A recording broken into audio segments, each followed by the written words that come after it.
where to go when it's cold and where to go when it's hot.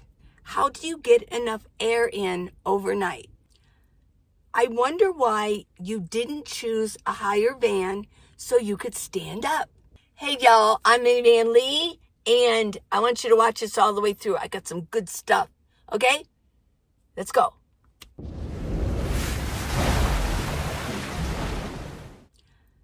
I wonder why you didn't choose a higher van so you could stand up. How do you get enough air in overnight? Okay, well, let's go with the first one, and this is from Cool Blue. Hey, Cool Blue. Why don't I need to stand up inside of my van? Well, those are not stealthy vans. That's not a stealthy home. I want to be able to park wherever I go. I really do. If you have a high van, let's say a ProMaster, well, number one, they cost more, okay? And I am only 5'3". I don't need to stand up. Why did I first choose a minivan? Well, let me tell you.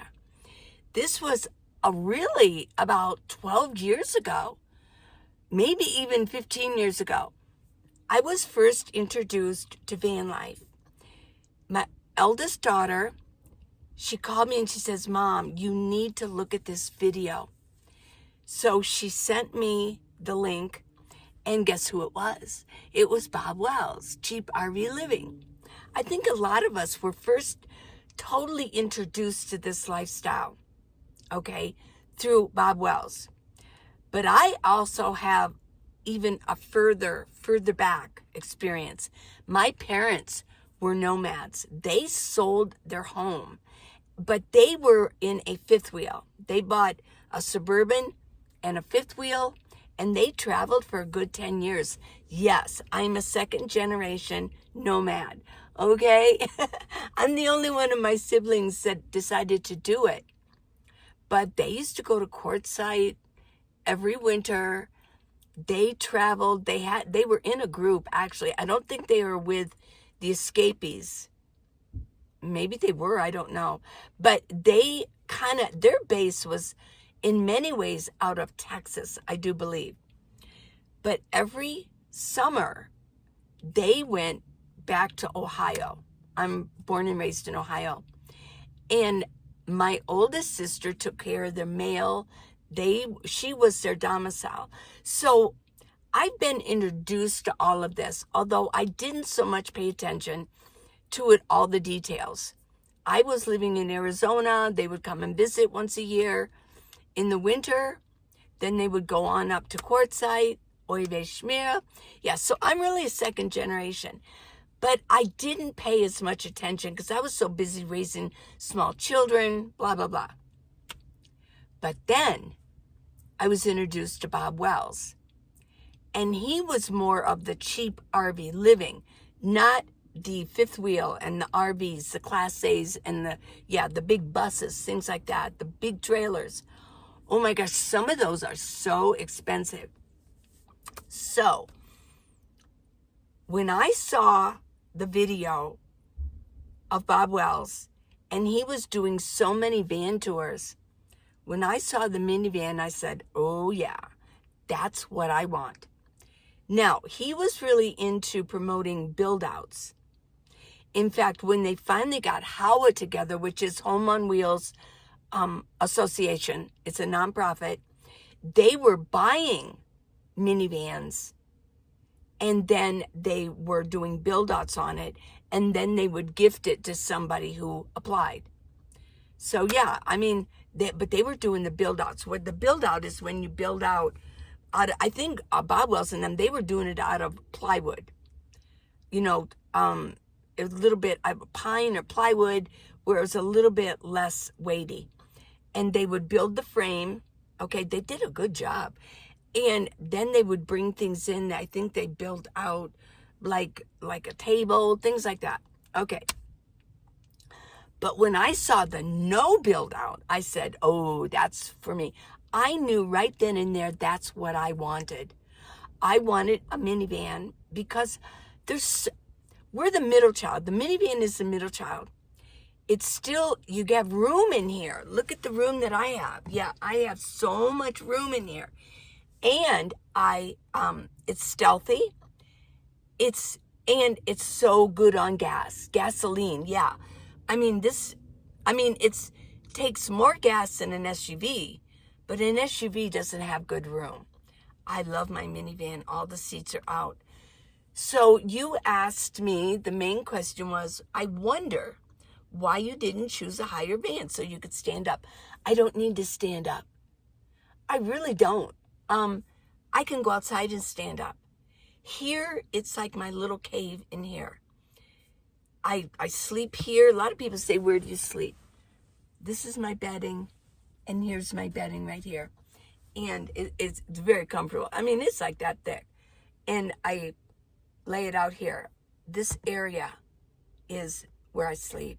And it goes all the way to the front, really, because my passenger seat is out.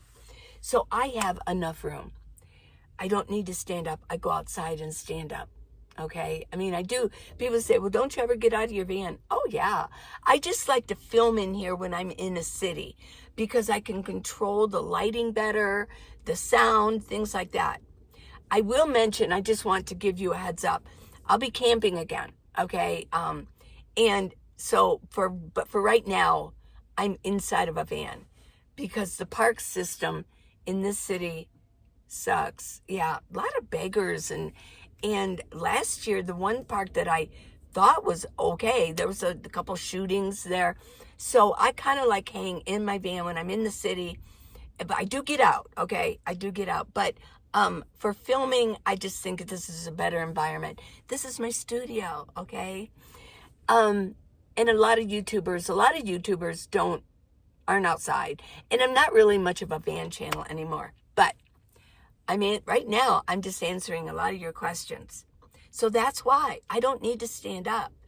I like the minivan. The minivan is literally the ideal situation. This van, I can park anywhere, in neighborhoods, whatever. I don't pull a trailer behind me. I don't have a carrier on top. I have solar on top that you can't see. It's a thin, flexible solar panel. You can't see it from the outside unless you're so tall. You're walking by and you look at it and go, oh, okay. But you can't see it with the naked eye, right?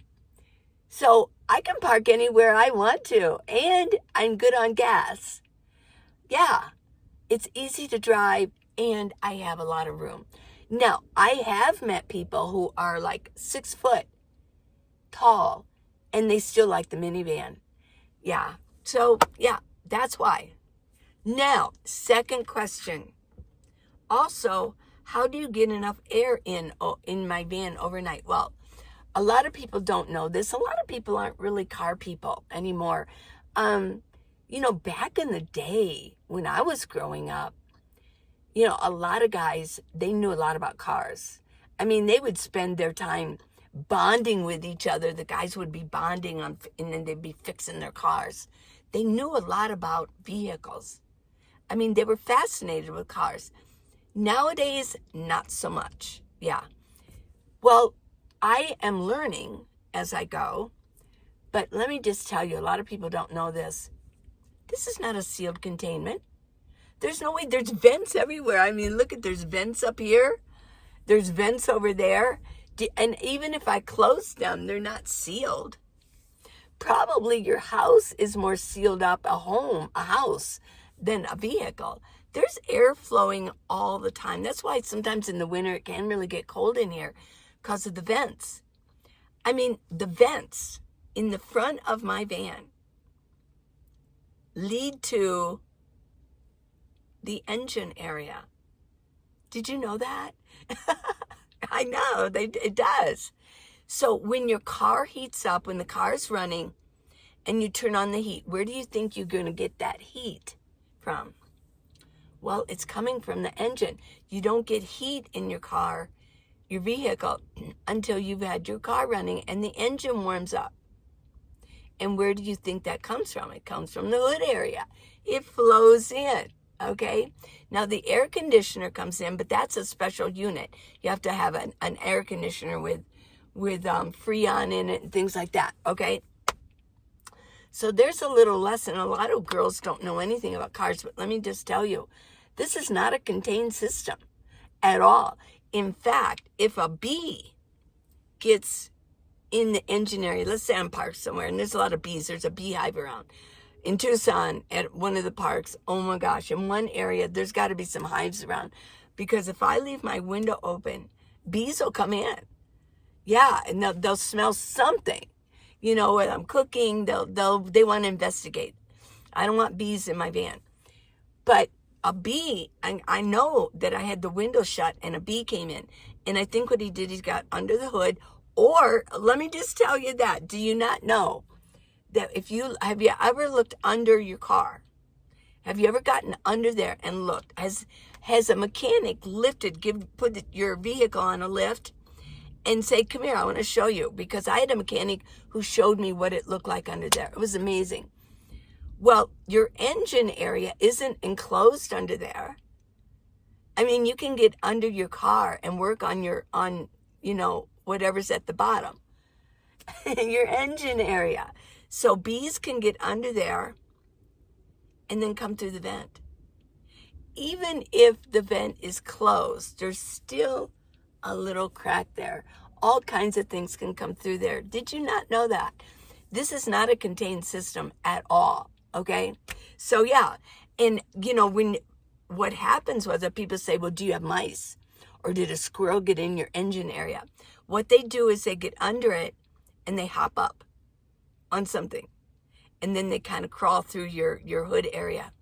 Yeah, and then they chew on your wires, right? I've never had that issue, but been known to do that. Even if you have your car parked outside and maybe you don't really run it very well. You don't run it often. I mean, animals can get up in there and they'll eat away at your wiring.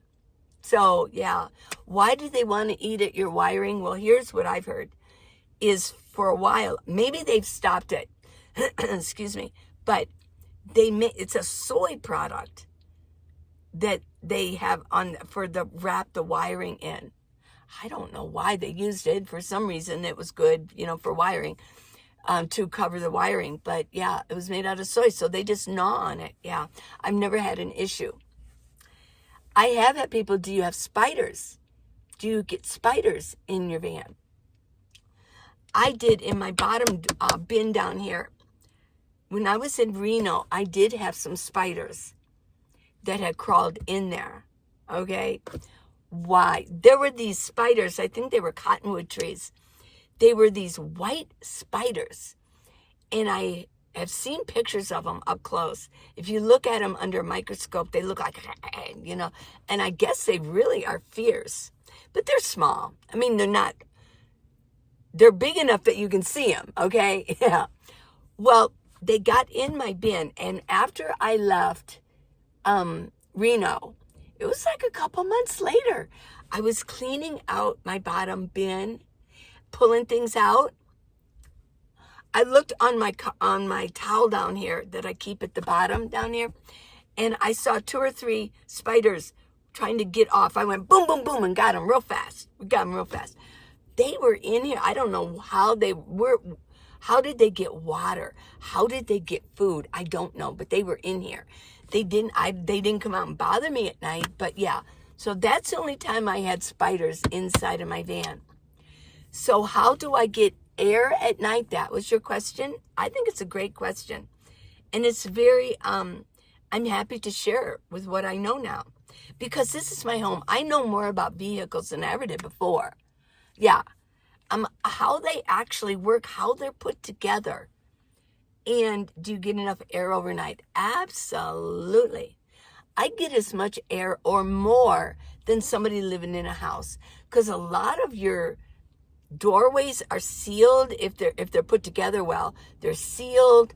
The windows, if you have good tight windows, it's sealed up. How does that happen? How does your house breathe? This home breathes better than an actual house. So there you go. Yeah, there's my answer. Where to go when it's cold and where to go when it's hot. Okay. I'm an Arizona girl, and it isn't just from being a nomad. No, no, no. I've lived in Arizona for over 50 years now, okay? Arizona when I was about 24. My husband and I, we moved here from Ohio. And then all of my children were born in Tucson, in Arizona. So I've been here a long time. It isn't just because I'm a nomad. Because actually in Arizona is where a lot of nomads go. There are more nomads probably in Arizona than any other state. Okay, so, but when it comes to heat or cold, it's not so much north and south. It's really more elevation. It's the elevation factor. Now, there's higher elevation in certain parts of the country or the world, because I have viewers from all over the world. And you know, in your area, let me know if you're from a different nation and if you're a nomad and where the higher elevations would be for summer. So, and if you're dealing with the lower hemisphere, you know, the southern hemisphere in Australia and New Zealand, I mean, right now it's summer, but back there and under there, down under, it's winter right now. Yeah. A lot of people go, nomads in Colorado go, you can get as high as 10, 11,000 feet up. Yeah. And it's very cool. So that's really cool. I'm not a big elevation person. I'm in about 7,500 elevation right now. And that's fine for me. Also, I know that a lot of nomads spend time in Oregon. It must be a higher elevation. Another issue with staying cool is really on the coast, because what happens is the ocean will bring in and blow in cooler air. So if you can get on the Pacific coast or even the eastern coast, you know, the Atlantic coast, you're going to get cooler air. So you can do that too. But if you don't have the water issue, you need to get on higher elevation.